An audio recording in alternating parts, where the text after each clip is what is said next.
اعمال باب نمبر 22۔ بھائیوں اور بزرگوں، میری بات سنیں کہ میں اپنے دفاع میں کچھ بتاؤں۔ جب انہوں نے سنا کہ وہ آرامی زبان میں بول رہا ہے تو وہ مزید خاموش ہو گئے۔ پولس نے اپنی بات جاری رکھی۔ میں یہودی ہوں اور کلکیا کے شہر ترسوس میں پیدا ہوا، لیکن میں نے اسی شہر یروشلم میں پرورش پائی اور جملیل کے زیر نگرانی تعلیم حاصل کی۔ انہوں نے مجھے تفصیل اور احتیاط سے ہمارے باپ دادا کی شریعت سکھائی۔ اس وقت میں بھی آپ کی طرح خدا کے لیے سرگرم تھا، اس لیے میں نے اس نئی راہ کے پیروکاروں کا پیچھا کیا اور مردوں اور خواتین کو گرفتار کر کے قید میں ڈلوا دیا، یہاں تک کہ مروا بھی دیا۔ امام اعظم اور یہودی عدالت عالیہ کے بزرگ اس بات کی تصدیق کر سکتے ہیں۔ انہی سے مجھے دمشق میں رہنے والے یہودی بھائیوں کے لیے سفارشی خط مل گئے تاکہ میں وہاں بھی جا کر اس نئے فرقے کے لوگوں کو گرفتار کر کے سزا دینے کے لیے یروشلم لاؤں۔ پولس کی تبدیلی کا بیان۔ میں اس مقصد کے لیے دمشق کے قریب پہنچ گیا تھا کہ اچانک آسمان کی طرف سے ایک تیز روشنی میرے گرد چمکی۔ میں زمین پر گر پڑا تو ایک آواز سنائی دی، ساؤل ساؤل تو مجھے کیوں ستاتا ہے؟ میں نے پوچھا، خداوند آپ کون ہے؟ آواز نے جواب دیا، میں عیسیٰ ناصری ہوں جسے تو ستاتا ہے۔ میرے ہم سفروں نے روشنی کو تو دیکھا لیکن مجھ سے مخاطب ہونے والے کی آواز نہ سنی۔ میں نے پوچھا، خداوند میں کیا کروں؟ خداوند نے جواب دیا، اٹھ کر دمشق میں جا، وہاں تجھے وہ سارا کام بتایا جائے گا جو خدا تیرے ذمہ لگانے کا ارادہ رکھتا ہے۔ روشنی کی تیزی نے مجھے اندھا کر دیا تھا، اس لیے میرے ساتھی میرا ہاتھ پکڑ کر مجھے دمشق لے گئے۔ وہاں ایک آدمی رہتا تھا جس کا نام حنانیہ تھا۔ وہ شریعت کا موافق پیروکار تھا اور وہاں کے رہنے والے یہودیوں میں نیک نام تھا۔ وہ آیا اور میرے پاس کھڑے ہو کر کہا، ساؤل بھائی دوبارہ بینا ہو جائیں۔ اسی لمحے میں اسے دیکھ سکا۔ پھر اس نے کہا، ہمارے باپ دادا کے خدا نے آپ کو اس مقصد کے لیے چن لیا ہے کہ آپ اس کی مرضی جان کر اس کے راست خادم کو دیکھیں اور اس کے اپنے منہ سے اس کی آواز سنیں۔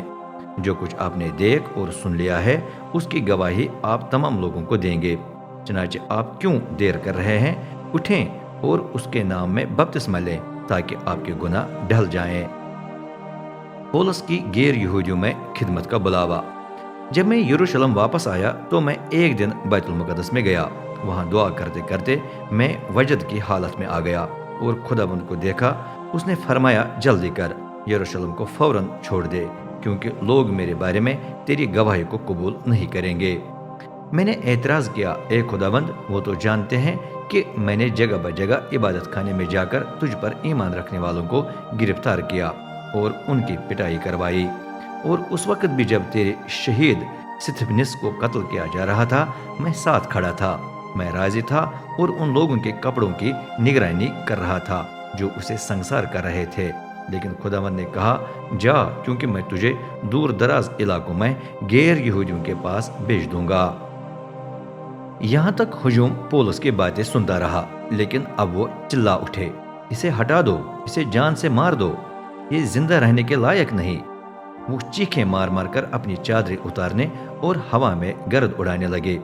اس پر سردار نے حکم دیا کہ پولس کو قلعے میں لے لیا جائے اور کوڑے لگا کر اس کی پوچھ گچھ کی جائے، کیونکہ وہ معلوم کرنا چاہتا تھا کہ لوگ کس وجہ سے پولس کے خلاف یوں چیخیں مار رہے ہیں۔ جب وہ اسے کوڑے لگانے کے لیے لے کر جا رہے تھے تو پولس نے ساتھ کھڑے افسر سے کہا، کیا آپ کے لیے جائز ہے کہ ایک رومی شہری کو کوڑے لگوائیں اور وہ بھی عدالت میں پیش کیے بغیر؟ افسر نے جب یہ سنا تو سردار کے پاس جا کر اسے اطلاع دی، آپ کیا کرنے کو ہیں؟ یہ آدمی تو رومی شہری ہے۔ سردار پولس کے پاس آیا اور پوچھا، مجھے صحیح بتائیں، کیا آپ رومی شہری ہیں؟ پولس نے جواب دیا، جی ہاں۔ سردار نے کہا، میں تو بڑی رقم دے کر شہری بنا ہوں۔ پولس نے جواب دیا، لیکن میں تو پیدائشی شہری ہوں۔ یہ سنتے ہی وہ فوجی جو اس کی پوچھ گچھ کرنے کو تھے پیچھے ہٹ گئے۔ سردار خود گھبرا گیا کہ میں نے ایک رومی شہری کو زنجیروں میں جکڑ رکھا ہے۔ پولس یہودی عدالت عالیہ کے سامنے۔ اگلے دن سردار صاف معلوم کرنا چاہتا تھا کہ یہودی پولس پر کیوں الزام لگا رہے ہیں، اس لیے اس نے رہنما اماموں اور یہودی عدالت عالیہ کے تمام بزرگوں کا اجلاس منعقد کرنے کا حکم دیا۔